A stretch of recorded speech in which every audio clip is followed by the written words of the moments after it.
ہمیں طے کرنا ہوگا کہ ہمیں کون سا راستہ اختیار کرنا ہوگا.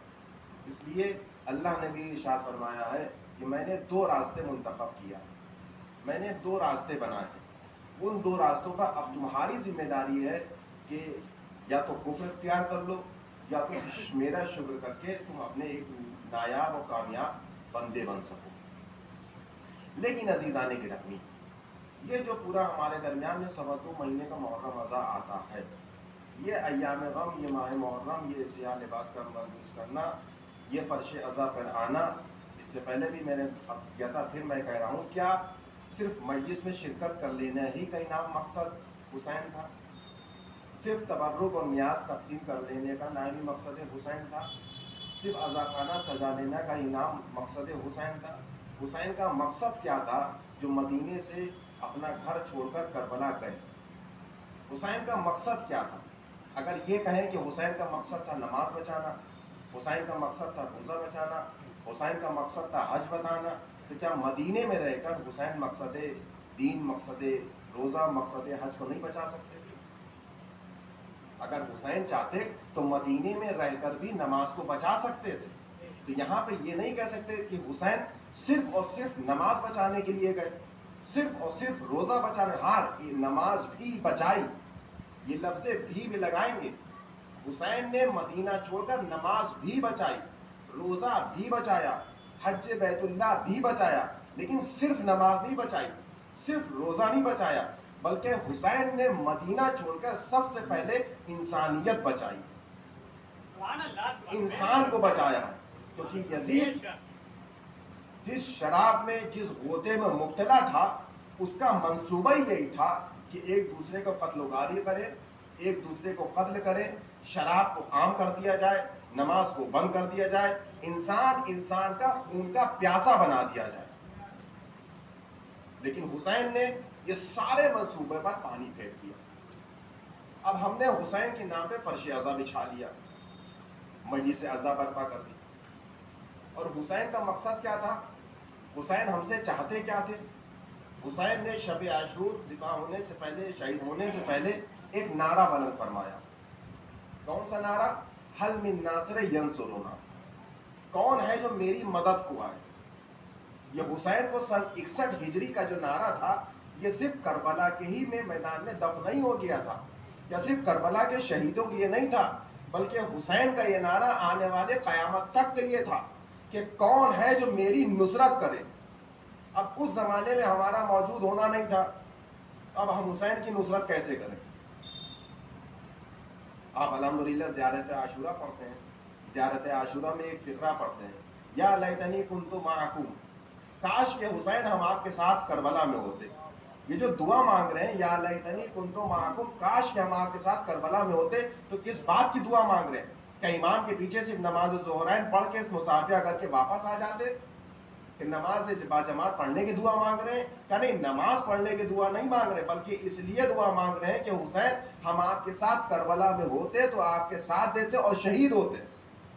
اب ہماری یہ بدقسمتی ہے کہ ہم اس دور کے زمانے میں تھے نہیں, سن 61 ہجری میں ہمارا وجود نہیں تھا. آج ہجری چل رہی ہے 1444 ہجری, تو اس زمانے میں جو حسین نے ایک نعرہ بلند فرمایا, کون ہے جو میری مدد کرے, اب اس زمانے میں ہم تھے نہیں, تو آج کے زمانے میں حسین کی نصرت کیسے کریں؟ ہم چاہتے ہیں حسین کی نصرت کرنا, لیکن کیسے کریں حسین کی نصرت؟ تو آئیے پوچھتے ہیں اہل بیت کی گھرانوں سے پوچھتے کہ ہم اہل بیت کی نصرت کیسے کریں. علی ابن موسیٰ رضا 8ویں امام کا دربار ہے. امام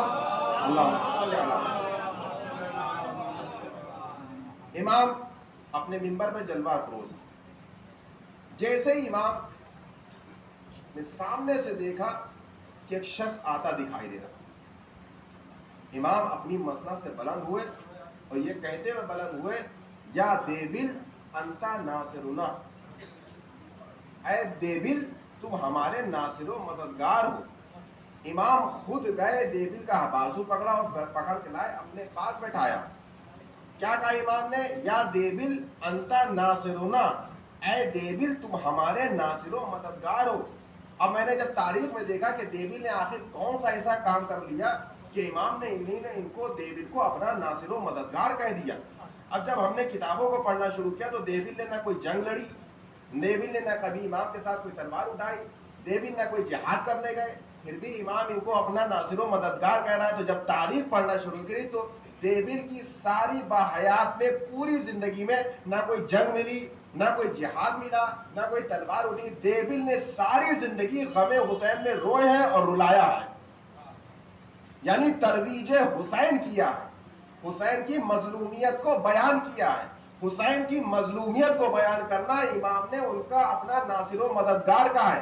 ہم فرش عزا بچھا کر یہی دلیل دیتے ہیں مولا 61 ہجری میں ہم آپ کے ساتھ نہیں تھے لیکن فرش عزا بچھا کر ہم آپ کے نصرت کا دعویٰ کر رہے ہیں.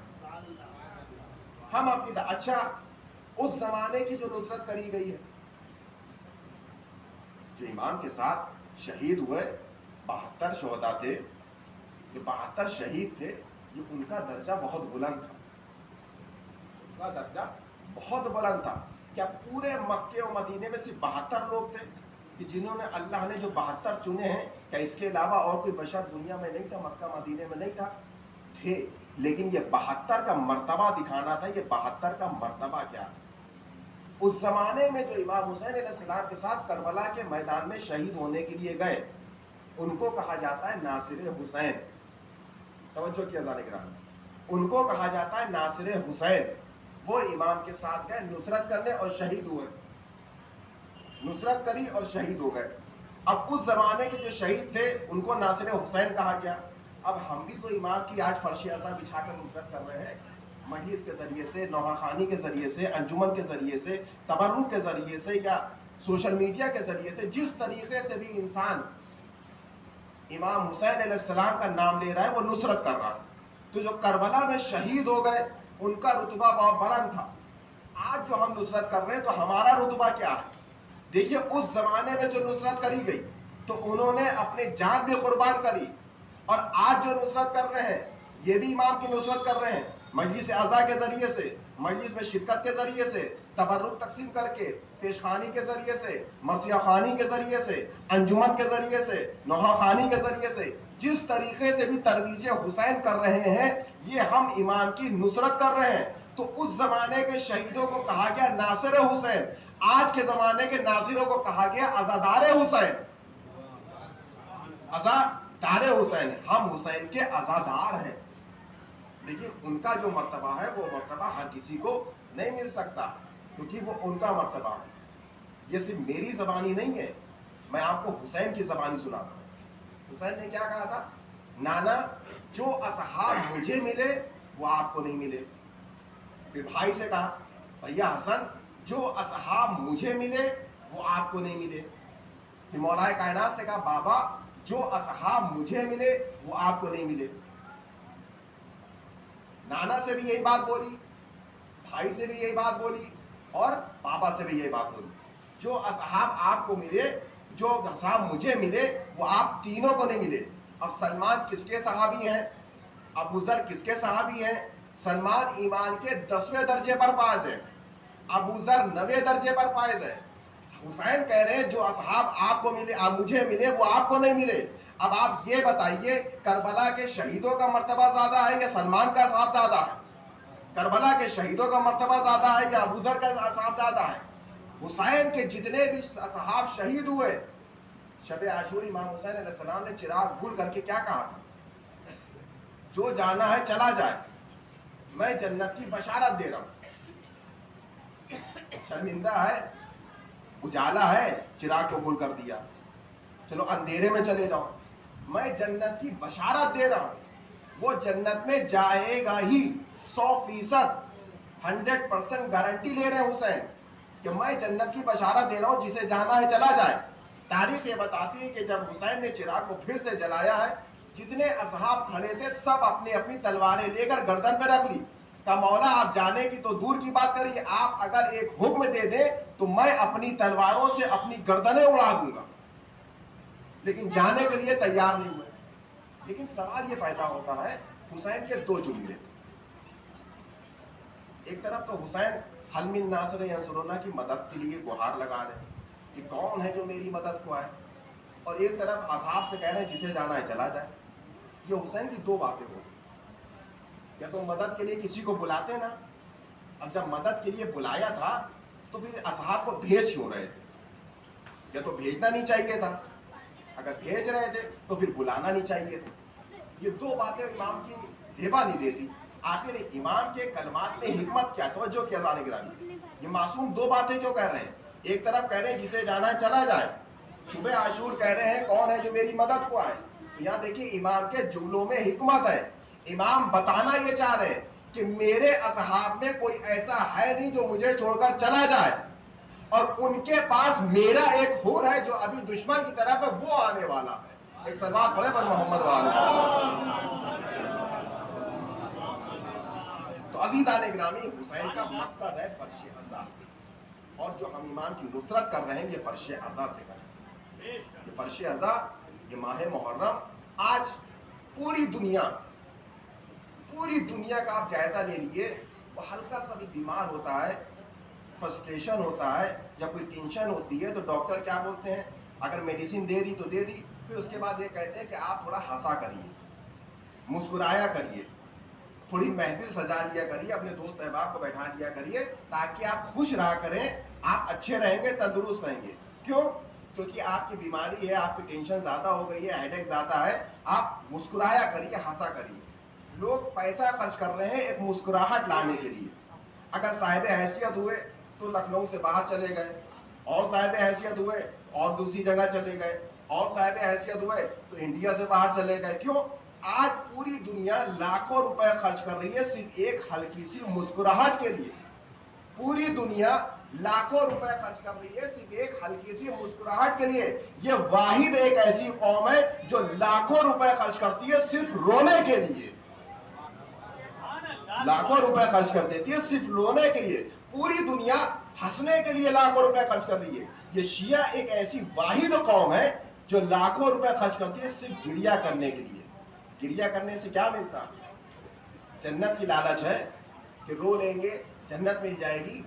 یہاں جنت کے لالچ میں نہیں گریہ کر رہے ہیں، ہم اس لیے رو رہے ہیں کہ حسین کی ماں راضی ہو جائے، حسین کی ماں ہو جائے. تو عزیزان گرامی، نبی دو چیزیں چھوڑ کر گئے، قرآن اور اہل بیت. ان کا دامن نہ چھوڑیں. اور یہ آج پوری دنیا میں ایک ڈنکا بج رہا. ڈنکے کے ساتھ ساتھ شیعہ اگر پوری دنیا میں دیکھا جائے تو مٹھی بھر ہے. پوری دنیا کا اگر آپ جائزہ لیے گا تو مٹھی بھر ہے. اور ایک ایسی مٹھی ہے، ایسے سمجھیے جیسے دانتوں کے بیچ میں ایک زبان، ہلکی سی ادھر نکلے تو دانت کے بیچ میں دب جائے گی.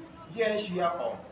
آج پورے مذہب والے، ساری پوری دنیا قوم والے شیعت کے اوپر نظر رکھے ہوئے کہ یہ اتنے کم ہونے کے باوجود بھی پوری دنیا میں حسینیت کا پرچم لہرا رہا. تو یہ ہم انسانوں کی بات نہیں ہے، یہ اللہ کا وعدہ ہے.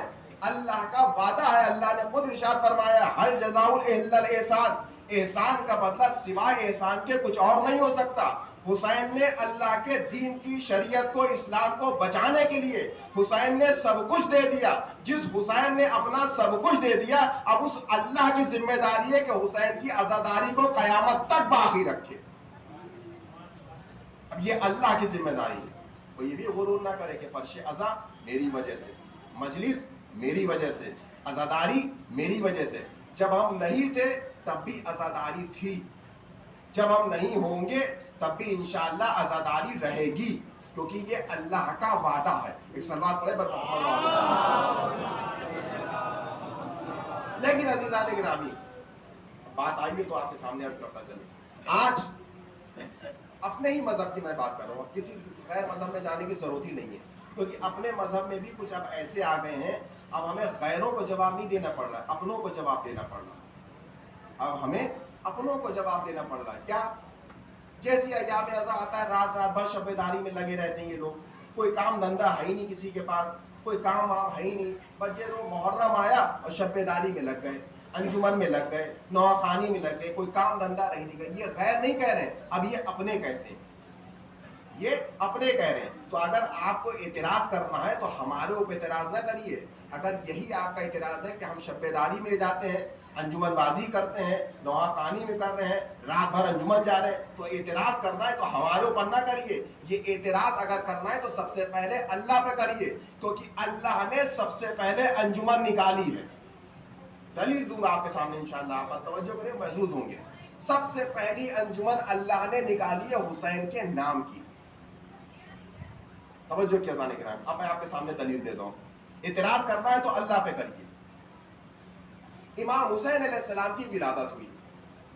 جیسے ہی امام حسین علیہ السلام کی ولادت ہوئی، اللہ نے پورے آسمان پہ سارے فرشتوں کو حکم دیا کہ جاؤ ایک انجمن بناؤ، انجمن کی شکل میں جا کے نبی کے گھر میں ان کے نواسے کی مبارکباد پیش کرو.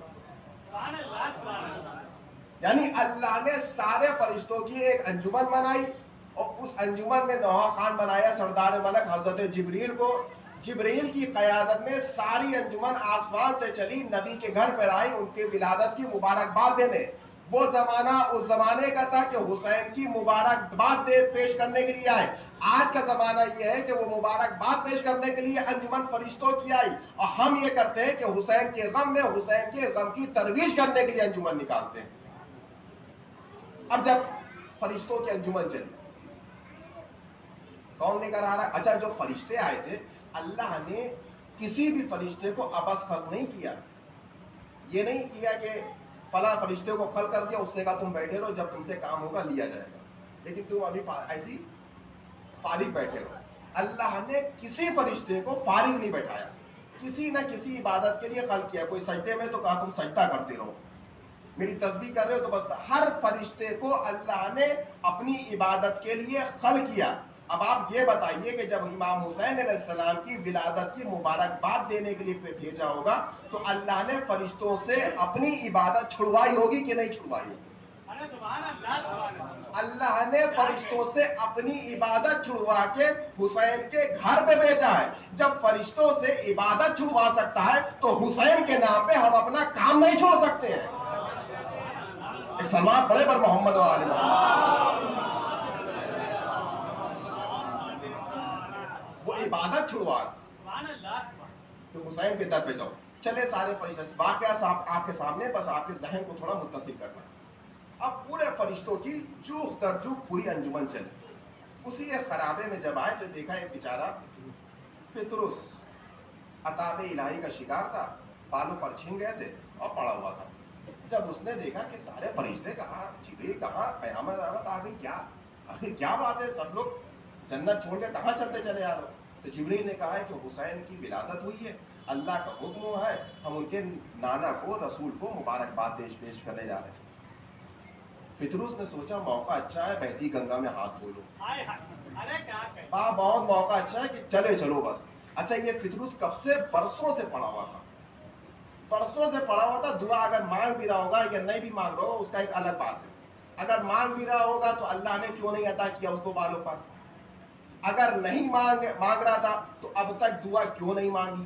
دو بات ہے نا بھائی. کب سے بھائی ایمان ایک دن بھی ہوا ہو. 3 شعبان کو امام حسین علیہ السلام کی ولادت ہوئی، 1-2 شعبان کو ہو سکتا چھینا ہو. تو اگر 1-2 شعبان کو بھی اس کا بالوں پر چھینا ہوگا تو یہ 1-2 کو اس نے دعا مانگی یا نہیں مانگی؟ اگر مانگی تو اللہ نے دیا کیوں نہیں؟ اگر نہیں مانگی تو کیوں نہیں مانگی؟ ابھی آپ کے سامنے عرض کروں گا.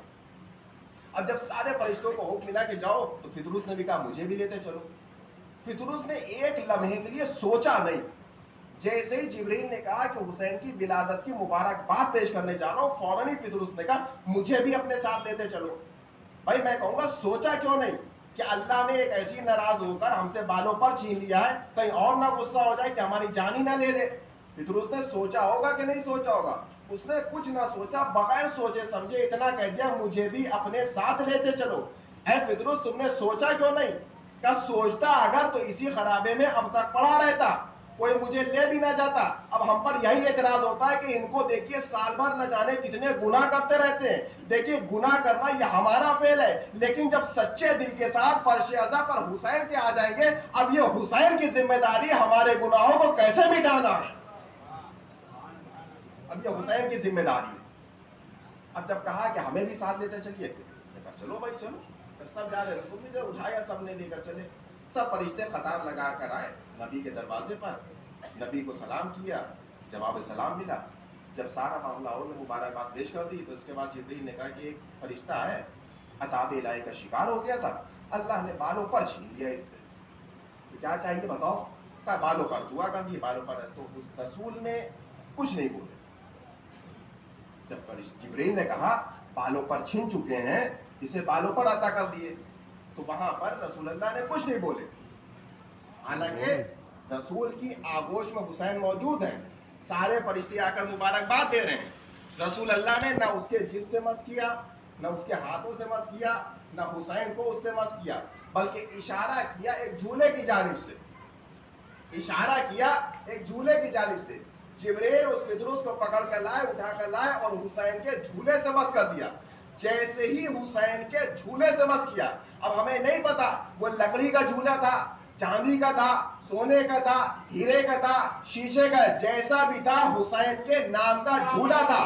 جیسے ہی حسین کے جھولے سے مس ہوا، بالوں پر ملا اور اڑنے لگا. جب فطرت جیسے گناہگار کو یہ حسین کے جھولے سے ایک پر مل سکتا ہے، تو ہم جیسے حسین کے عزادار گناہگار کو ہمیں حسین کی نجات کیوں نہیں مل سکتی ہے؟ سلام پڑھے پر محمد وآل محمد.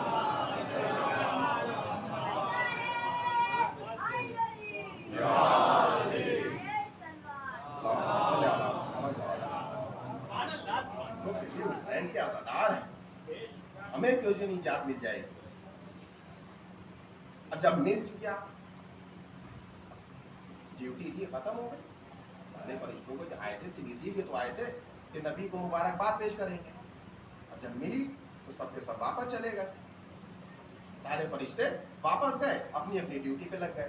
اچھا یہ فطرس کو جو پہلے خلق کیا ہوگا تو اس کو بھی کسی ڈیوٹی کے لیے خلق کیا ہوگا. اللہ نے کسی فرشتے کو آپس میں خلق کیا نہیں، کسی نہ کسی عبادت کے لیے خلق کیا تھا. تو فطرس کی بھی ڈیوٹی تھی. مثال کے طور پہ کوئی اگر جاب میں کہیں ہے، جاب سے نکال دیا جائے، پھر اگر اس کی ڈیوٹی بحال ہو جائے تو کیا کہا جاتا ہے؟ جو تمہارا کیبن ہے جاؤ کہ اپنا کیبن سنبھالو، اپنی ڈیوٹی پھر سے سنبھالو. اب جب فطرس کو بالوں پر مل گیا تھا تو یہ جب واپس گیا تو اللہ کو کیا کہنا چاہیے تھا؟ بالوں پر مل گیا، جاؤ اب اپنی ڈیوٹی پہ لگ جاؤ، اپنی ڈیوٹی پہ لگ جاؤ. لیکن روایت کیا بتاتی ہے کہ جب بالوں پر مل گیا فطرس کو تو جنت کے ہر ایک علاقے میں اڑتا جا رہا ہے اور کیا کہتا جا رہا ہے؟ انا عتیق الحسین، انا عتیق الحسین، میں حسین کا آزاد کرتا ہوں، میں حسین کا آزاد کرتا ہوں. میں کہوں گا فطرس اب تمہیں اڑنے کی ضرورت کیا ہے؟ تمہیں حسین نے بالوں پر مل گیا، اپنی ڈیوٹی پر لگ جاؤ، جس عبادت کے مقصد سے تمہیں خلق کیا گیا تھا وہ عبادت میں مشغول ہو جاؤ. کہا مجھے اب حسین سے بالوں پر ملا ہے، اب مجھے کسی کی ضرورت نہیں ہے. جنت کے ہر ایک علاقے میں اڑتا جا رہا ہے، انا عتیق الحسین، انا عتیق الحسین، میں حسین کا آزاد کرتا ہوں، میں حسین کا آزاد کرتا ہوں. کہا کیوں بتانا چاہ رہا ہوں؟ کہ یہ بتانا چاہ رہا ہوں کہ مجھے جو اطاعت ملی ہے، مجھے جو بالوں پر ملا ہے یہ حسین سے ملا ہے، کسی اور سے نہیں ملا ہے. میں حسین کا آزاد کرتا ہوں، اب اللہ بھی مجھ سے چھین نہیں سکتا ہے. اب اللہ بھی مجھ سے یہ نہیں لے سکتا. کیوں؟ کہ حسین جسے عطا کر دے. اہل بیت کا گھرانہ وہ گھرانہ ہے یہ دے کر واپس نہیں لیتے ہیں. اب مجھے حسین نے دیا، اب یہ مل گیا کہ بالوں پر مل گیا. اب اس کی ڈیوٹی کیا ہونی چاہیے تھی؟ پھر عبادت میں لگ جاتا. لیکن روایت یہ بتاتی ہے کہ اللہ نے پھر اس سے کہا کہ اب تمہارا کام یہ ہے کہ تم کو حسین سے آزادی ملی ہے، اب تمہارا کام یہ ہے کہ کربلا جاؤ، حسین کے روضے پر بیٹھو اور ہر آنے جانے والے حسین کے زائد پر صلوات بھیجتے رہو، اور جتنا ثواب ہوگا سب حسین کے عزاداروں میں لکھا جائے گا. صلوات پڑھے پر محمد.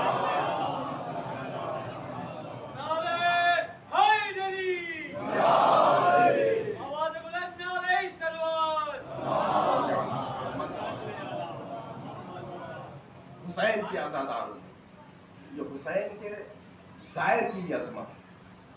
زائروں کی بات آئی تو آپ کے سامنے ایک واقعہ عرض کرتا ہوں. بغداد میں ایک ہی ایسا گھرانہ تھا دشمن اہل بیت، اس کو یہ پتا چل جاتا تھا کہ یہ عاشقہ حسین ہے، عاشقہ اہل بیت ہے، بس وہ چاہتا تھا فوراً قتل کر دے. اس نے منت مانگی کہ اگر میرا بیٹا پیدا ہوگا تو میں ہر آنے والے زائر کو اذیت دوں گا اور موقع ملے گا تو ان کو قتل کروا دوں گا. اتفاق سے اس کی منت پوری ہو گئی اور اللہ نے اسے بیٹا عطا کر دیا.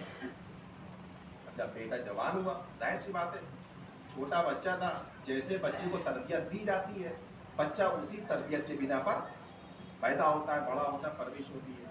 اب ظاہر سی بات ہے بچہ تھا تو بچپنے ہی سے اس کو اہل بیت کی دشمنی اس کے ذہن میں سلو پوائزنس کے ذریعے سے بھرا جا رہا تھا اس کے ماں باپ. اب جب جوان ہوا تو بھرپور اس کی دشمنی اس کے دل میں آ گئی اہل بیت کے خلاف. تو جتنے بھی قافلے آتے تھے ہر قافلے میں آتا تھا وہ لوگوں کو پریشان کرتا تھا اور موقع ملتا تھا تو ان کو لوٹ لیتا تھا. وہ یہ کہتا ہے، خود وہ روایت اب یہ کہاں پہ کرتا ہے کہ میں ایک مرتبہ قافلے کی تیاری کر رہا تھا کہ قافلہ گزرے گا تو میں ان کو لوٹ لوں گا. اسی اسنا میں اس کی آنکھ لگ گئی. اب جب آنکھ لگ گئی تو وہ خواب دیکھا. توجہ کیا جانے گرامی، اب جب آنکھ لگ گئی تو وہ خواب دیکھتا. حسین کیسے کس کو ہدایت دے دیں. خواب یہ دیکھتی ہے کہ فرشتے اس کو پکڑ کے جہنم میں پھینک رہے ہیں، جہنم کی آگ میں ڈال رہے ہیں. جیسے ہی جہنم کی آگ میں ڈالا لیکن وہ جل ہی نہیں رہا. فرشتوں نے کہا پروردگار کیا بات ہے، یہ جل کیوں نہیں رہا؟ کہ اس کے بدن پہ حسین کے ظاہروں کے قدموں کی خاک چلی گئی ہے، اس لیے آگ اس کو اب جلا نہیں رہی ہے. فرشتوں نے آگ سے نکالا، نہلا دھلا کر پھر لے کر آئے، پھر اس کو آگ میں ڈالا، پھر بھی آگ نہیں جلا رہی ہے. پھر فرشتوں نے کہا پروردگار اب کیا، آپ کو اس کو نہلا دیا دھلا دیا ساری خاک کو صاف کر دیا، اب کیوں نہیں چل رہا ہے؟ کہ یہ جتنی اس نے سانس لی تھی اس سانس کے ذریعے سے ظاہر حسین کے قدموں کی خاک اس کے ناک کے ذریعے سے پیٹ کے اندر چلی گئی ہے. تو جب تک وہ خاک رہے گی اس کو جلا نہیں سکے گی. اتنا خواب دیکھا فوراً بیدار ہو گیا. اب جیسے ہی بیدار ہوا فوراً وہ سمجھ گیا کہ جس حسین نے مجھے آگ سے بچتے ہوئے بچا لیا وہ میری حیات زندگی میں ہم کو کیسے بچائے. یہ حسین کے ظاہروں کی خاک کی عظمت. تو اس حسین کی کیا عظمت ہوگی کہ جس نے اپنا سب کچھ دیا. بس عزیز تکانے بس آخری بات تو انشاءاللہ ربط مسائل. آج پورا قرآن 114 سورے 6666 آیتیں ہیں قرآن میں. ہر قرآن کے پیچھے کچھ نہ کچھ مقصد ہے. جو بھی آیت آئی ہے اس آیت کے پیچھے ایک مقصد ہے.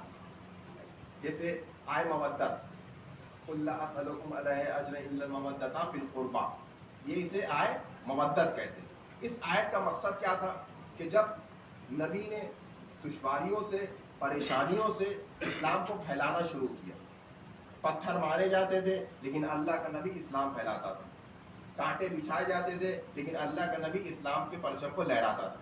جب ساری پریشانیوں کے بعد اللہ کے نبی نے کافی کافروں کو مسلمان بنا دیا تو اس زمانے کے مسلمان نبی کے پاس آئے اور آپ کے کہتے ہیں نبی اللہ آپ نے ہم کو مسلمان بنانے میں بڑی مشقت اٹھائی ہیں، ہم کو مومن بنانے میں کافی محنت کری ہے، اس لیے ہم یہ چاہتے ہیں کچھ مال آپ کی خدمت میں ہدیہ پیش کروں. جیسے ہی انہوں نے کہا کہ میں کچھ مال آپ کی خدمت میں ہدیہ پیش کرنا چاہتا ہوں تو اللہ کی ایک آیت آئی کہ ان سے کہہ دو کہ ہمیں تم سے کچھ نہیں چاہیے سوائے اس کے کہ ہمارے قرابت داروں سے مودت اختیار، سوائے اس کے کہ ہمارے قرابت داروں سے مودت اختیار کرے. جیسے ہی یہ کہا تو سارے اصحاب کہنے لگے، سارے مسلمان کہنے لگے کہ یا نبی اللہ یہ بتائیے آپ کے قرابت دار تو بہت سارے ہیں، آپ کی رشتہ داری تو بڑی بڑی دور دور تک ہے، کچھ رشتہ داری ایسی ہے جو زبردستی آپ کے اوپر تھوپی گئی ہے، تو کیا ان کو بھی قرابت دار جانا جائے گا، ان سے بھی محبت اختیار کری جائے گی، کیا ان سے بھی محبت کری جائے گی؟ تو اللہ کے حبیب نے کہا نہیں، ہمارے سارے قرابت داروں سے محبت اختیار نہ کرو بلکہ ان سے کرو جو کبھی چادر تطہیر کے اندر نظر آئے، ان سے اختیار کرو جو کبھی میدان مباہلہ میں نظر آئے. اللہ کے نبی نے صرف پنجتن کا نام دیا. اب یہ لوگ کہتے ہیں کہ پنجتن کا نام لے لیا تو اس بنا پہ لیا کہ وہ نبی کی بیٹی تھی اس لیے لے لیا، علی نبی کے داماد تھے اس لیے لے لیا، حسن حسین نبی کے نواسے تھے اس لیے نام لے لیا. دیکھیے نبی نے جو یہ نام لیا ہے یہ رشتہ داری کی وجہ سے نہیں لیا ہے بلکہ ان کے اپنے خود کے رتبے کی وجہ سے لیا. وہ نبی کے نواسے ضرور ہیں لیکن صرف نواسے ہی نہیں ہیں، وہ نبی کی بیٹی ضرور ہیں لیکن صرف بیٹی ہی نہیں ہے، وہ نبی کے داماد ضرور ہیں لیکن صرف داماد ہی نہیں ہے، یہ رشتے کی بنا پہ نہیں ہے بلکہ رتبے کی وجہ سے. اگر رشتے کی وجہ سے دیکھا جائے تو جس قرآن میں نبی کی اطاعت واجب قرار دی گئی ہے اسی نبی کے ہم نبی کو احترام کیوں کرتے ہیں؟ کیونکہ اطیع اللہ و اطیع الرسول، اطاعت کرو اللہ کی اور اس کے رسول کی، یہ اللہ نے حکم دیا. ہم اللہ کے حکم بنا پر نبی کی اطاعت کرتے ہیں. اس لیے نہیں کرتے کہ عبداللہ کے بیٹے ہیں. ہم اس لیے اطاعت نہیں کرتے کہ جناب عبد المطلب کے پوتے ہیں. ہم اس لیے اطاعت نہیں کرتے کہ جناب آمنہ کے لال ہیں. ہم اس لیے نہیں کرتے ہیں کہ وہ رشتے کی وجہ سے، بلکہ اس لیے کرتے ہیں کہ اللہ نے حکم دیا. ہم ان کی اطاعت محمد الرسول اللہ ہونے کی بنا پہ کرتے ہیں. اس لیے نہیں کرتے کہ عبداللہ کے بیٹے ہیں، بلکہ اطاعت اس لیے کرتے ہیں کہ محمد الرسول اللہ ہے. اسی لیے ہم علی کی اطاعت اس لیے نہیں کرتے کہ یہ داماد ہے، بلکہ اس لیے کرتے ہیں کہ یہ علی ولی اللہ ہے، یہ اللہ کے ولی ہے. ایک صلوات پڑھے بر محمد والے. تو اطاعت رشتے کی وجہ سے نہیں ہے، ان کے اپنے خود کے رتبے کی وجہ سے. یہ بھی کہا جاتا ہے کہ نبی کی اور بھی بیٹیاں تھیں. چلیے ہم مان لیتے ہیں آپ کی بات، چلیے مان لیتے ہیں کہ نبی کی اور بیٹیاں تھیں، لیکن آپ پہلے یہ بتائیے کہ اللہ میں اور نبی عدالت الہیہ ہے کہ نہیں ہے؟ اللہ عادل ہے کہ نہیں ہے؟ نبی عادل ہے کہ نہیں ہے؟ کہا بالکل ہے. تو اگر نبی اور اللہ عادل ہے تو یہ بتائیے کہ اگر نبی کی اور بھی بیٹیاں تھیں تو سلام صرف ایک کے دروازے پر جا کر کیوں کرتے تھے؟ نبی کی اور بھی بیٹیاں تھیں تو رتبے کے لیے، تعظیم کے لیے کھڑے سے جناب سیدہ کے لیے کیوں ہوتے تھے؟ نبی کی اور بھی بیٹیاں تھیں تو فدا ورثے میں صرف جناب سیدہ کو کیوں دیا؟ یہاں پہ عدالت پہ فرق نہیں آئے گا. وہ نبی جو گھر کے باہر فرق دکھائے وہ گھر میں فرق رکھے گا. مکے میں جیسے ہی حکم ہوا نبی نے ہجرت کر کے مکے آئے. نبی نے حکم دیا کہ مکے میں جتنے بھی گھر ہوں وہ صرف گراؤنڈ فلور ہونا چاہیے، ایک منزلہ ہو، اس کے اوپر کوئی مکان نہیں بنا سکتا. کیوں؟ کیونکہ نبی نہیں چاہتے تھے کوئی غریب ہو تو اس کا ایک منزلہ ہو، کوئی صاحب حیثیت ہے تو ڈبل منزلہ بنا لے، کیونکہ انسان برابر ہے. تو نبی نہیں چاہتے تھے کسی کی دل آزاری ہو، چاہے وہ عرب ہو، چاہے وہ اجمی ہو، چاہے وہ کالا ہو، چاہے وہ گورا ہو، چاہے وہ ایرانی ہو، چاہے وہ عرب کا ہو، کا ایک منزلہ گھر ہونا چاہیے. ایک انسان نے اپنے صاحب حیثیت ہونے کی بنا پر دولت کی مشاہدہ کے لیے اس نے ایک منزلہ اور بنا لیا. جیسے ہی بنایا نبی نے حکم دیا کہ اس کا اوپر والے حصے کو توڑ دیا جائے. کیوں؟ کیونکہ میں نہیں چاہتا کسی غریب انسان کی دل آزاری ہو جائے. تو وہ نبی جو باہر تو فرق دکھا رہا ہے کہ ایک منزلہ ہو دوسرا منزلہ نہ ہو، تو وہ نبی اپنے گھر میں فرق دکھائے گا کہ نبی کی بیٹی بھی ہو رہی ہے اور داماد بھی ہو رہے ہیں تو رشتے کی بنا پہ نہیں ہو رہا ہے. اس کا مطلب یہ ہے کہ یہ اپنے رتبے کی بنا پر ہے، یہ اپنے خود کے رتبے کی بنا پر ہے. لیکن امت مسلمہ نے ان کے رتبے کو پہچانا ہے، امت مسلمہ نے ان کے رتبے کو پہچانا ہے. بس عزیزان کرام، جیسے ہی نبی کی آنکھیں بند ہوئی ہیں لوگوں نے نبی کی آل پر مصیبتیں ڈھانا شروع کر. روایت یہ بتاتی ہے کہ جناب رسول اللہ کی جب وفات ہوئی ہے دو روایتیں ہیں، ایک 75 دن، ایک 95 دن. دونوں روایتیں اگر مانی جائے تو رسول کی آنکھ بند ہوتے ہی جناب سیدہ کو پریشان کرنا شروع کر دیا. دروازے پر آگ لگا دی، علی کے گلے میں رسن باندھی گئی. حسن و حسین بچپنے کے عالم میں، ایک بچپنے کی عالم میں بچے کے سامنے اس کی ماں کو تماچا مار دیا جائے. عزیزان گرامی، علی کو شہید کر دیا گیا، حسن کو زہر دیا گیا. ظلم اتنا بڑھتا چلا گیا کہ حسین کو کربلا لے آئے. ہاں عزیزان گرامی، آج 3 محرم ہو گئے، دھیرے دھیرے حسین ہم سے قریب ہوتے چلے جا رہے. شروع کے ایام جو ہوتے ہیں یہ ہم اصحاب کے لیے منسوب کر دیا کہ اصحاب کے مسائل 5 محرم سے لے کر پھر اولاد کی باری آ جاتی ہے، جگر کے پاروں کی باری آتی ہے، جگر کے ٹکڑوں کی باری آتی ہے. عزیزان گرامی، آج حبیب ابن مظاہر، یہ حبیب ابن مظاہر حسین کے بچپنے کے دوست، حبیب ابن مظاہر 2 مرتبہ انتقال ہوا. حسین بچپنے کا عالم ہے، حبیب کے باپ مظاہر ایک مرتبہ میرے مولا کائنات کی خدمت میں آتے ہیں اور آن کے کہتے ہیں مولا میں یہ چاہتا ہوں کہ آج اپنے بچوں کے ساتھ میرے گھر پہ دعوت میں شریک ہوں، اور حسین کو ضرور لائیے گا کیونکہ میرے بیٹے حبیب کی خواہش ہے کہ حسین بھی دعوت میں ضرور ہے. دعوت دے کر چلے آئے. حبیب اپنے گھر کی چھت پر گئے اور انتظار کرنے لگے کہ حسین کب آئیں گے، حسین کب آئیں گے. اسی انتظار، اسی پریشانی کے عالم میں مبتلا تھے کہ وہ بار بار ادھر سے ادھر ٹہل رہے تھے. اتنے میں کیا ہوا کہ ان کے کچھ سمجھ میں نہیں آیا، وہ چھت سے گر کے وہیں کو ان کا انتقال ہو گیا. یہ ان کے بچپنے کا عالم ہے. حبیب کا انتقال ہو گیا. اب چونکہ مظاہر تھے، یہ بھی ولایت علی کے بھرپور تھے، علی کے چاہنے والے تھے. انہی نے زوجہ سے آ کر کہا دیکھو ہم نے علی کو، اولاد علی کو اپنے گھر میں مہمان رکھا ہے، ہم اپنے بچے کے جنازے کو رکھے رہیں گے، پہلے علی کو دعوت کرا دیں گے، اس کے بعد اس کو جہیز و تکفین کریں گے.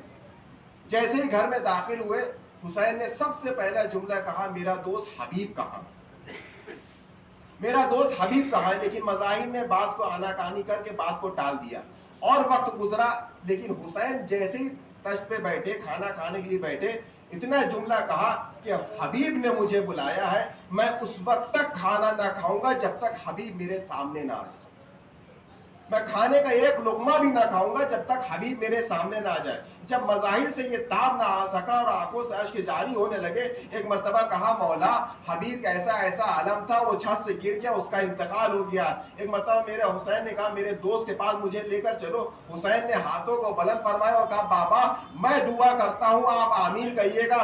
حسین نے ہاتھوں کو بلند کیا اور کہا پروردگارا میرے دوست کو حیات بخش دے. مولا کائنات نے آمین کہا. بس جسے ہی دعا کرنا تھا کہ حبیب اٹھ کھڑے ہوئے، میں کہوں گا مولا اس وقت آپ نے دعا کر لی اور حبیب زندہ ہو گیا، لیکن جب کربلا کے میدان میں جائیے گا ساری قوم فوج آ چکی ہوگی لیکن آپ کا دوست موجود نہ ہوگا، اس وقت ضرور دعا کریے گا حبیب آپ کی نصرت کے لیے آ جائے گا.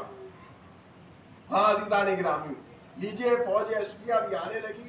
2 محرم کے بعد سے عمر سعد کا لشکر آنا شروع ہو گیا. 10,000 20,000 50,000 1,00,000 لشکر پہ لشکر آتا چلا جا رہا. ایک مرتبہ جناب زینب نے حسین کو بلایا اور بلانے کے بعد کہتی کہ بھیا حسین فوج اشقیہ کے لشکر پہ لشکر آتے جا رہے ہیں، کیا ہمارا کوئی مونس و مددگار نہیں ہے؟ اے بھیا حسین کیا ہمارا کوئی مددگار نہیں ہے؟ کہا نہیں اب ہمارا تو کوئی نہیں آئے گا. پھر ایک مرتبہ جناب زینب کہتی ہے بھیا حسین آپ کا بچپن کا ایک دوست تھا حبیب ابن مظاہر، ذرا اسے بھی بلا لیجئے، شاید وہ ہماری آ کے نصرت کر دے گا. بس حسین نے خط لکھا اور خط لکھ کے روانہ کیا کوفہ کی جانب. جیسی حبیب ایک قاصد آیا، دق الباب کی روایت یہ بتاتی ہے کہ حبیب دسترخوان پر بیٹھے ہوئے تھے. جیسی کہا کون؟ کہا انا برید الحسین، میں حسین کا قاصد آیا ہوں. بس اتنا سننا تھا. حسین نے حبیب نے لقمہ رکھا اور اٹھ کھڑے ہوئے. حسین کو خط کو لیا، پہلے بوسہ دیا، پھر آنکھوں سے لگایا. جیسے ہی حسین کو خط کو کھولا لکھا تھا رجل الفقیہ حبیب ابن مظاہر، تمہیں زہرا کا حسین سلام کرتا ہے. جب اتنا کہا حبیب نے کہا علیہ السلام. پھر اس کے بعد لکھا حبیب تم ہمارے مرتبے کو جانتے ہو نا، میں نبی کا نواسا ہوں، میں حسین ہوں، تمہارا بچپنے کا دوست ہوں. اے حبیب تمہارا حسین نرغہ آدھا میں گر گیا ہے، اب ہمارے پاس کوئی ناصر و مددگار نہیں. اے حبیب جیسے ہی خط ملے فوراً کربلا کے لیے روانہ ہو جانا. اے حبیب ذرا جلدی آنا، کہیں ایسا نہ ہو کہ تم جب آؤ کربلا تو ہمارے لاشیں ملے. اے حبیب ذرا جلدی آنا. حبیب نے خط کو پڑھا، لیکن جب خط پڑھا تو ایک مرتبہ خط کو رکھ لیا. زوجہ نے کہا کیا ہوا، کس کا خط ہے؟ کہا جناب زہرا کے لال حسین ابن علی کا خط ہے. کہا کیا لکھا ہے؟ کہا وہ دشمنوں کے نرغے میں گھر گیا ہے، اس نے ہمیں مدد کے لیے بلایا. زوجہ نے کہا پھر کیا کرنا ہے؟ کہا میں تمہیں چھوڑ کر کیسے جا سکتا ہوں، میں تمہارا کفیل ہوں. ایک مرتبہ اتنا سننا تھا کہ ایک مرتبہ زوجہ حبیب کو تیش آیا اور آنے کے بعد کہتی ہے ذرا میری چوڑیاں تم پہن لو. اور اپنی تلوار مجھے دے دو. ارے زہرا کا لالا دشمنوں کے نرغے میں گر گیا اور تجھے میری فکر لگی ہے. ارے وہاں زینب و کلثوم ارے دشمنوں کے نرغے میں ہے اور تم اپنے زوجہ کی خیر کر رہے ہو. عزیزان گرامی لیجیے ایک مرتبہ حبیب کہتے ہیں کہ میں تمہارا امتحان لے رہا تھا. ارے میرا دوست حسین بلائے اور میں اس کی نصرت کے لیے نہ جاؤں. لیجیے حبیب ابن مظاہر اب چلے ہیں کوفہ سے. جیسے ہی کربلا کی زمین پہ پیر رکھا قیام حسینی پہ پہنچنے ہی والے تھے. ایک مرتبہ حسین نے آواز دی بیٹا علی اکبر اے ابا میرا بچپن کا دوست حبیب آ گیا ذرا آگے بڑھ کے استقبال کرو. ارے اس مجمع میں ارے فوج اشقیہ کے سامنے میرا دوست آ گیا میری نصرت کرنے کے لیے.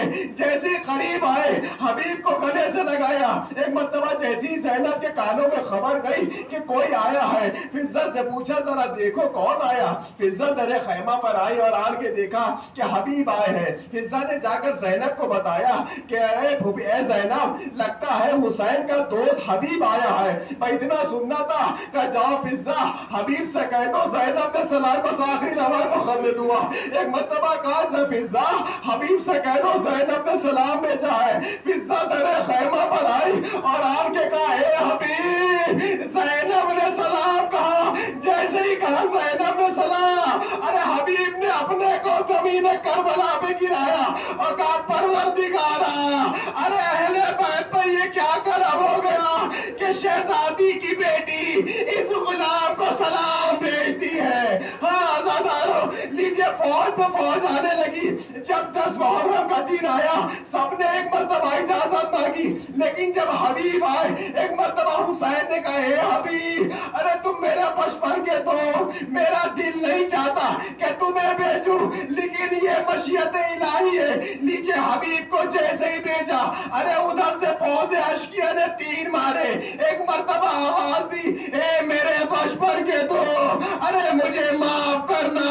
ارے اس مصیبت میں نے تم کو صدا دی اور تم میری نصرت کے لیے میرے کربلا میں آ گئے. میں تمہیں جنت کی بشارت. انا للہ و انا الیہ راجعون. لزم بقضائہ و تصدیقاً بامرہ. پروردگار کی جواب پر ہمارے محمد ہماری سزا کو قبول فرما. پروردگارہ بالخصوص دعا یہ ہے کہ ہمارے لیے اس وقت ہماری مجلس کو ہمارے لیے نجات کا ذریعہ بنا دینا. پروردگارہ اس آنسوؤں کے صدقے میں پروردگار ہمارے گناہ صغیرہ گناہ کبیرہ بخش فرما. پروردگارہ اس مجلس اعزا کے صدقے میں جہاں کہیں بھی آنے در کرم کی جان مال عزت آبرو ناموس ملک پردے کی حفاظت فرما. پروردگار محمد علی محمد کے صدقے میں جس طریقے مجلس اعزا کر اسی طریقے سے زمین کربلا پہ مجلس حسین برپا کر سکیں. پروردگار جو کوئی بیماروں کو شفائے کلی عنایت فرما. ہمارے امام زمانے کے ظہور میں تعجیل فرما وتقبل منا انک السلام علیکم یا ابا عبداللہ. السلام علیکم یا رسول اللہ. السلام علیکم ورحمۃ اللہ وبرکاتہ. السلام علیکم یا مولا یا غریب القربا. السلام علیکم یا معین الضعفاء والفقراء. السلام علیکم یا شمس الشموس یعنی سنفوس. السلام علیکم یا مدفون بعرض الطوس یا موقد الشیعة والضبار فی یوم الجزاء. روحی بجسم لک الفدا. السلام علیکم ورحمۃ اللہ وبرکاتہ. السلام علیکم مولانا صاحب العصر والزمان علمان علمان علمان. السلام علیکم خلیفۃ الرحمن. السلام علیکم مظہر الایمان. السلام علیکم شریک القرآن. السلام علیکم امام زماننا حاضر اللہ تعالی فرجک وسحر اللہ تعالی مخرجک وزحر الامام. السلام علیکم ورحمۃ اللہ وبرکاتہ.